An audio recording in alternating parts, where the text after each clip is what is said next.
24 март, понеделник. Само еден ден по 7-дневната жалост која ја прогласи македонската власт поради трагедијата во Кочани, каде што 59 луѓе отидоа на забави, повеќе не се вратија, а скоро 200 беа повредени и се уште се лекуваат во земјава и низ Европа. На овој ден паралелно се случуваат 3 работи. Премиерот Христијан Мицковски заминува за Радовиш, да најави дека стоковната куќа ќе стане современ центар и музеј. Истиот ден во Скопје се очекува да има марш под мотото "Доста бевме ние, системот е следен". Но овој 24 март и собранието реши да си даде распуст. Во нивна одбрана, како што вели соопштението кое го испратија, ваквата одлука ја донеле сложно, заеднички, сите пратенички групи. Како државата комуницираше со јавноста по трагедијата во Кочани? Хронолошки анализиравме и ви пренесуваме што се случи периодов.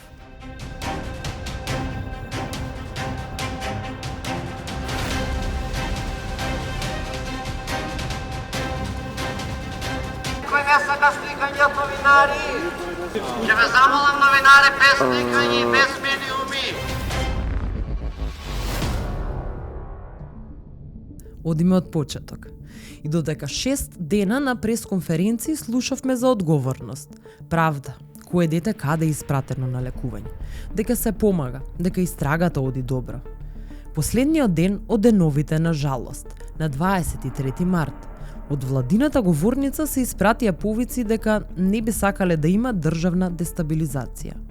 Не би сакале да се дозволи попречување од различни мрежи, преку повици за дестабилизација и различни сценарија и било како да наштетат на овој процес. Неколку преса со повик за одговорност и дека мора да има правда имаше и опозицијската СДСМ. Потребна е одговорност на секој еден, потребна е одговорност на сите нас како граѓани. И ни е потребно единство, ова не е време за политички пресметки. Се додека веројатно не стана партиски. Од СДСМ на 25 март изјавија дека ги поддржуваат граѓанските протести, но дека не се организатори на истите. Од пренесувачот на пораката Јон Фрчковски, сега веќе екс-директор на Центарот за истражување и анализи на партијата, се појавија фотографии кои објавувачите ги нарекоа експлицитни. Неколку дена по неговата оставка траеше препукувањето помеѓу ВМРО и СДСМ. Дотаму што почнаа со броење и покажување кој се е бил фатен или виден со дрога или осудувани лица. Во меѓувреме, собранието се уште е на распуст. Поради тоа, како што кажа и самите од кое следен, на 29 март повикаа на Народно собрание. Ни успеавме да снимиме на граѓанка која ни кажа што ја натерало да се појави пред законодавниот дом. За да им дадам поддршка на младите кои што се дрзнаат да направат нешто, конечно да се смени статус кво ситуацијата во нашава земја која што трае веќе 34 година веќе од осамостојувањето на Македонија. Во овој продолжен викенд на 30 март, кога се празнуваше Рамазан Бајрам, Бујар Османи и Арбер Адеми од ДУИ, заедно со нивните најблиски, го посетија семејството на сопартиецот Крешник Бектеши. Инаку тој се најде меѓу осомничените на кои им беше одредена мерка притвор од 30 дена поради трагедијата во Кочани. За владеачката вреди пак, во медиумите циркулира информации дали вреди да се биде во вреди и што ќе прават на престојните локални избори. Собранието се врати на работа. Во меѓувреме не застанаа меѓусебните расправи на сите политички партии во Македонија. А ние разговаравме со комуникологот Сејат Джигал за тоа како би требало политичките партии и политичарите да комуницираат со јавноста. Дали нашите политичари од една страна имаат некаков тренинг како да комуницираат во кризни ситуации, имавме до пред некоја година пандемија, па и тогаш се соочувавме со некои слични вакви проблеми. Дали кај нас политичарите и дел од јавните личности што оформуваат јавно мислење, што треба да се во улога на граѓаните, да се за граѓаните, дали поминуваат низ некаков тренинг за да знаат како да се однесуваат во јавноста, особено во кризни ситуации? Па, од стручна гледна точка ние знаеме како лица, како да кажем, кои што ги истражуваат тие теми, дека нашите политички субјекти, институциите, дури граѓанскиот сектор имаат добар степен на едуцираност, обученост и, како да кажам, институционален капацитет да ги водат односите со јавност како што треба. Она што е проблем тука е што доминира политиката и притисокот на политичките теми, кои што не дозволува да се даде простор на професионализмот.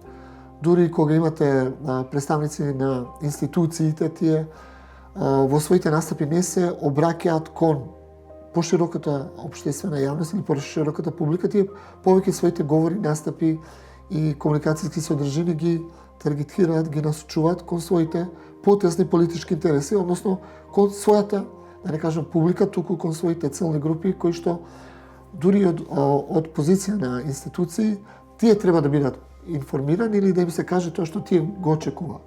Значи во таа смислена доминација на политичко-партијски теми се наметнува еден вид на изместување и скривоколчување на односите со јавност да доминираат тие теми и при најчесто развиена политичка тензија или поларизација, тие да се обраќаат на своите поддржувачи, на своите гласачки тела, на своите целни групи кои што ги поддржуваат и така натаму, што дава впечаток на една изразена фрагментираност на политичката комуникација. Значи секој се обраќа на целната група која што на нив е важна.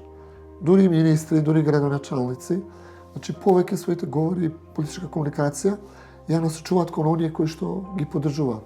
Тоа е еден, би кажал, подлабок процес на влијание на корпоративниот пиар и односи со јавност, каде што во комуникацијата нивна примарно е да им се обратат на оние од кои што зависи нивната позиција во општеството.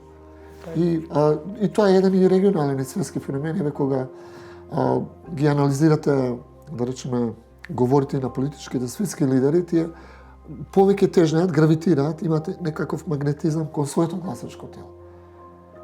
Да упатат силни пораки кон оние кои што ги поддржуваат, а не да се обратат на целата јавност или да речеме да упатат некои пораки кои што би биле разбирливи или прифатливи за сите.